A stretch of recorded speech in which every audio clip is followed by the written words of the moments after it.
Welcome students. चलिए एक और क्वेश्चन देखते हैं अपने अशोका एप्टीट्यूड टेस्ट के रिगार्डिंग। सो क्वेश्चन कह रहा है John has 15 KG of general potting compost. ठीक है, तो जॉन है जिसके पास 15 केजी का एक पॉटिंग कंपोस्ट है। ठीक है, ये क्या है? ये मेरा पॉटिंग कंपोस्ट है। क्वेश्चन को फ्रेम कर लेते हैं। Right, which is made up of 1/3 part sand. So 1/3 is made of sand, and 2/3 part is made up of coir. ठीक है, he wants compost to report some conifers which require a better draining mixture of 60% sand. तो देखिए अब वो इस potting compost को किसी new specification में कन्वर्ट करना चाहता है। राइट, वो किसी न्यू कॉनिफर्स में कन्वर्ट करना चाहता है, कुछ न्यू टाइप का मटेरियल बनाना चाहता है जिसमें क्या होना चाहिए? 60% सैंड होना चाहिए और 40% क्वेर होना चाहिए।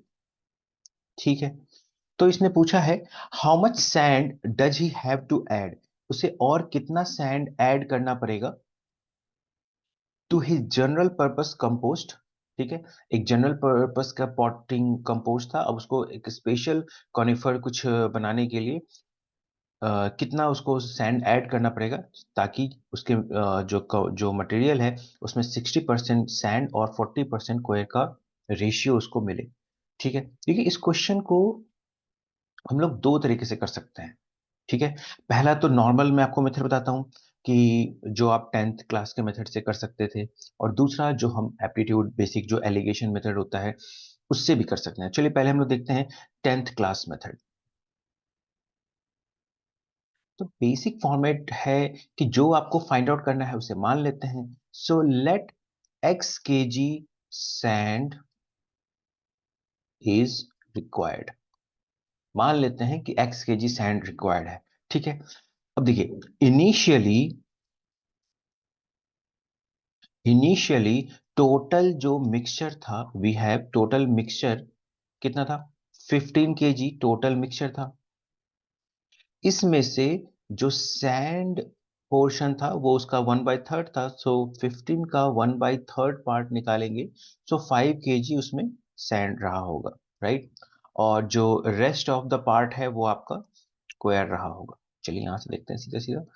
सो इसका जो रेस्ट पार्ट है that is the square, so that will be 10 KG. Directly कर सकते हैं, देखिए 1/3 अगर दिया हुआ था तो 2/3 इंफॉर्मेशन देने का कोई मतलब भी नहीं था, वो एब्सर्ड एब्सर्ड तो नहीं, एक्स्ट्रा इंफॉर्मेशन था, हमें जरूरत नहीं थी। ठीक है, फाइनली फाइनली जो मेरा होगा टोटल मिक्सचर क्या हो जाएगा? फाइनली जब मैं मिक्स करूंगा तो टोटल मिक्सचर क्या हो जाएगा? 15 प्लस एक्स के जी हो जाएगा, क्योंकि मैंने एक्स के जी सैंड और ऐड किया था। इसमें जो मेरा इस मिक्सचर में जो मेरा टोटल सैंड होगा और जो मेरा कोयर होगा कितना होगा? देखिए पहले 5 केजी सैंड तो था ही था, अब ये 5 केजी तो अभी भी रहेगा, और एक्स केजी और आपका सैंड बढ़ जाएगा क्योंकि हमने सैंड ऐड किया है एक्स केजी। स्क्वायर तो जो पहले 10 केजी था वो अभी भी 10 केजी होगा। यहां तक भी समझ में आ गया। अब according to question statement, now according to question क्या कह रहा है कि न्यू मिक्सचर में जो सैंड का कंपोजिशन होना चाहिए वो 60% होना चाहिए। तो हमारे अकॉर्डिंग जो परसेंटेज होगा वो 5 plus x that is the sand का proportion upon total quantity that is the 15 plus x into 100, that should be equals to 60। ठीक है, so this will be 5 plus x upon 15 plus x is equals to 60 upon 100, cancel out, that is the 3 by 5. We can solve this, we can do the cross multiplication. So 25 plus 5x is equals to 45 plus thrice of x, right? इसको simply solve कर लेते हैं। So this will be 5x minus thrice of x is equals to 45 minus 25. So that will be the 2 of x twice of x is equals to 20. So x is equals to 10। आ गया हमारा answer. इसका मतलब हमें 10 KG 10 KG और हमें sand add करना होगा। So we got the answer. देखिए ये तो नॉर्मल मेथड था जो आपके क्लास 10th से लिंक था। अब चलिए इसको एलिगेशन के मेथड से जरा समझने की ट्राई करते हैं। तो एलिगेशन से देखिए कैसे इसको सॉल्व करेंगे।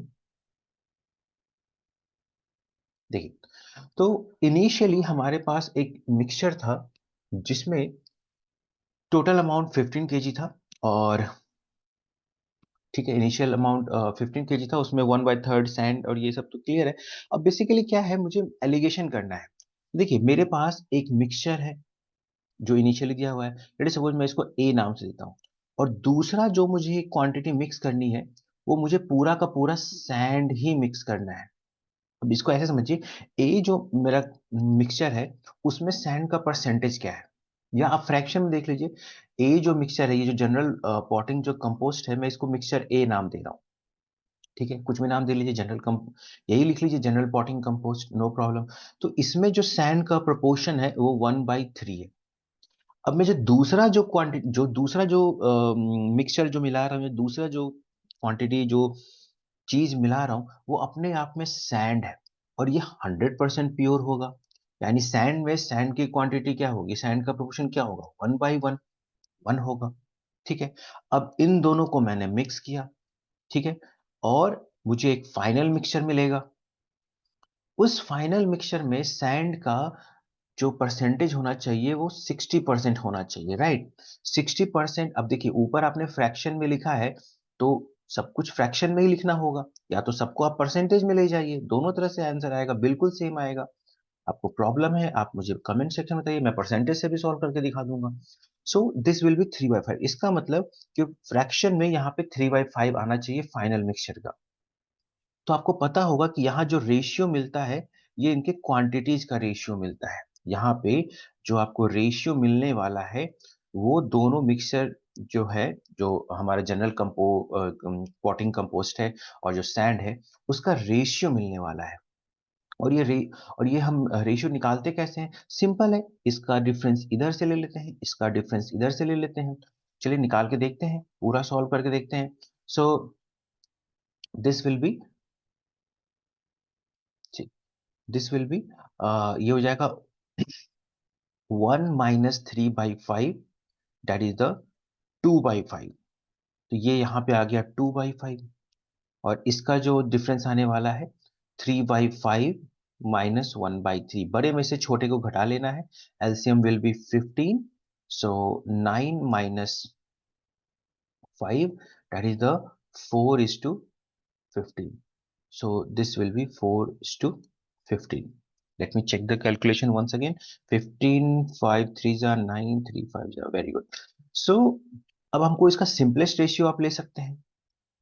So 2/5:4/15 का आपको क्या करना है, सिंपलेस्ट रेशियो ले लेना है। आप ले लीजिए आराम से, 2/5 whole divided by 4/15। So we can simplify this, 2 into 15 upon 5 into 4. So 2 2s are 5 3s are, so ये रेशियो आ गया 3:2। The simplest ratio is 3:2। इसका मतलब कि जो हमें यहाँ पे रेशियो जो लेना है वो 3:2 में लेना है। बात समझ में आ गई यहाँ तक, ये बिल्कुल फंडामेंटल है। मैं काफी स्ट्रेस देता हूँ एलिगेशंस वाले क्वेश्चंस पे, क्योंकि बहुत बड़े बड़े क्वेश्चन बहुत इजीली बन जाते हैं और ये बहुत जगह एप्लीकेबल है। टाइम एंड डिस्टेंस में, टाइम एंड वर्क में, है ना, मेंसुरेशन में, प्रॉफिट एंड लॉस में, everywhere. So this is very powerful concept. चलिए अब कैसे करेंगे, अब देखो। अब हमको पता है कि जो एक टाइप का जो मिक्सर था, यानी कि जो मेरा जनरल पॉटिंग कंपोस्ट था, एक्चुअली में वो कितना था, 15 केजी लिया था ना। इनिशियली तो आपने इसको 15 केजी लिया था। बस हो गया क्वेश्चन सॉल्व।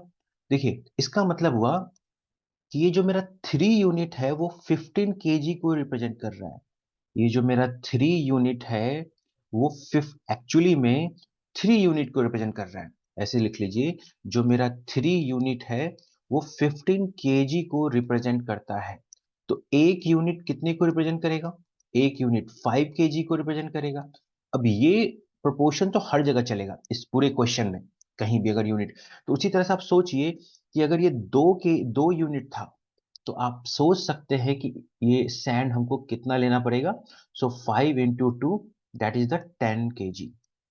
देखिए आंसर यहां से भी आ गया 10 kg। So students, I hope कि आप इस तरह के क्वेश्चन को समझ रहे होंगे।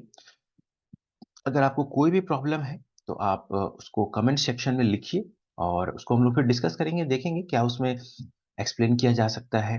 ठीक है। बट इस क्वेश्चन के रिगार्डिंग आई होप कि आप 100% समझ गए होंगे दोनों ही मेथड को। आप इसको अच्छे से नोट्स भी बना सकते हैं, ये सारे आपके रेफरेंस क्वेश्चन में होने चाहिए। कल को ऐसा कुछ भी होता है तो आप बहुत क्विकली इस पे अटेम्प्ट कर सकते हैं। सो अगर ये वीडियो आपको अच्छी लगी हो स्टूडेंट्स, तो आप इसको लाइक करें, इस चैनल को सब्सक्राइब करें।